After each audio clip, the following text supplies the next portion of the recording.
What makes a great coach? What I'd like to do is spend 4 or 5 minutes talking about what I've experienced over the years in building and sustaining great coaching relationships as a coachee, as someone who's being mentored. I'm going to share some stories about some amazing people I've worked with. One of those guys, of course, Alan Davis, who's been my cycling coach now for more than 4 years, an ex-professional cyclist who got podium results at the World Championships, Milan-San Remo, just incredible. Michael Rogers, who's another friend of mine, three-time former world time trial champion. And more recently, someone I've got to know is a guy called Bernard Murman, who is a storyteller, he's a coach, he's a mentor working in coaching executives. Now, what have I experienced working with all three of these people? I'm going to talk about 5 shared aspects. Now, what you might be a little bit surprised to hear is I'm not going to talk too much about technical expertise or process expertise. You know, Alan and Michael, they're absolutely world-class in their understanding of training protocols, you know, technology, aerodynamics, all that sort of stuff. But for me, that's important, but it's not the critical thing in sustaining a really strong relationship. Bernard, he's an amazing person. He's a trained coach. He's a TED speaker. But for me, again, it's not so much what he understands in terms of the methodologies or approaches. It's the way he conducts himself in relationships. So what's the first thing? The first thing is curiosity. In my experience, great coaches, whether it be in the sporting arena or in the world of business, they're genuinely curious about other people and they have a hunger for knowledge.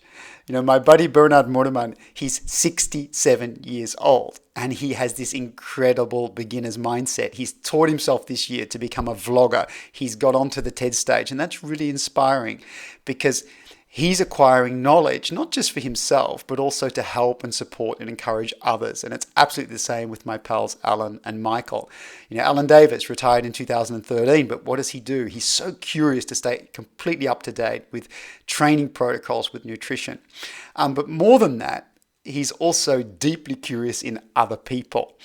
Michael Rogers, he's just taken on the role as Innovation Director at the UCI. Mick has an incredible curiosity for other people. He's constantly reaching out, seeking perspectives.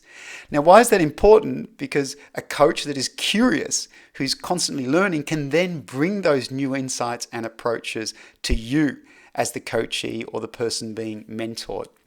Now, the other thing here, of course, which relates to the first thing, is openness. Openness to new ideas, openness to new knowledge, and openness to what you have to say. You know, again, as I said, Bernard, he's in his 60s, but Mick and Alan, you know, they're in their 40s. They've got many years of experience in that world of professional cycling. However, when I speak with them and when I bring my ideas and perspectives to bear, they never kind of shut me down or say that my ideas are not relevant. They're always willing to listen. And what that does, I think, is give you a confidence as the person being coached that this is a relationship. It's not a hierarchical kind of, you know, connection that you have. Now, of course, what enables those first two things, the curiosity and the openness, it's something called humility. And again, I'm amazed every time I interact with Alan, with Michael, with Bernard, about just how humble they are, even though these guys are incredible talents. They've done amazing things in their own lives. They always leave their ego at the door when they're interacting with people. And in fact, sometimes, you know, I have to remind people when we're in conversations or when we're presenting on our This Cycling Life YouTube channel, just what these guys have actually achieved, because they are incredibly competent and skilled and experienced. However, as I said, they're willing to engage with others on an equal footing, and that involves humility. It's super important. Now, of course, what do these 3 things then enable is when you're sitting across the table with a person who is curious, who is open, who is humble, then what is created is empathy. And ultimately, a great coaching relationship is about a relationship between 2 people. And that relationship can only evolve, can only be really fully explored in terms of the trust when there is that empathy between the 2 people.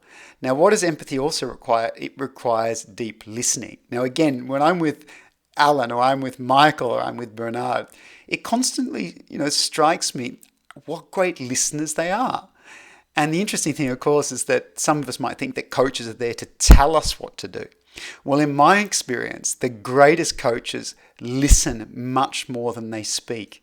And they don't just listen for what is being said, they're listening for how it's being said, reading your mood, reading your energy. In my relationship with Alan, sometimes I'll be on a call with him and he'll just sense that I'm not quite right. Maybe my energy levels are low, maybe I'm feeling a bit anxious. So he'll stop for a moment on the coaching stuff, on the cycling stuff, on the training stuff, and he'll just check in with me. Jamie, how's everything going at home? You look a little bit tired, you look a little bit down. Very, very important, okay?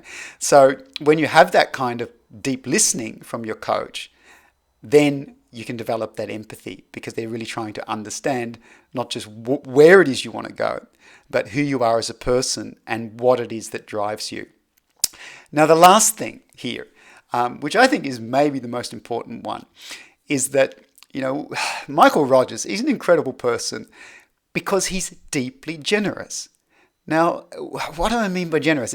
Michael is always willing to share his knowledge, to share his expertise. He'll give time to people. Now, of course, he's got his own work to do. So he's quite disciplined in that. He understands that he has to have priorities. However, he's always willing to step in and to step up to support people, to help others. Alan, very much the same. Bernard Murderman, what an incredible person. Bernard spent 20 years of his life helping young people with a dream to try to reach their full potential. Right? Now that just demonstrates a level of generosity that is all too rare in the world. And of course, what has Bernard now moved on to? Bernard has moved on to not just sharing his knowledge and his wisdom with individuals in coaching relationships or with teams in his consultancy. Recently, Bernard got up onto the TED stage, and I was a part of helping him to do that, and I was so proud to do so. Now, why was that? Because I understood that the reason that Bernard Murderman wanted to get onto the TED stage was not about himself. It wasn't about his ego. It was about reaching a platform in which he could give, he could share, he could encourage, he could inspire other people. And what was the best way to do that? Of course, the TED platform. But the real purpose there was driven by a sense of generosity, by a desire to help others.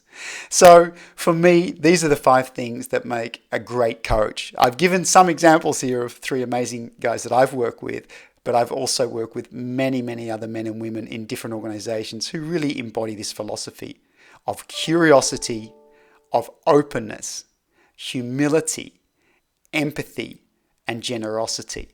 So please go out and have the courage to coach and mentor, because the more of us that engage in these kind of behaviors, the better place that the world will become.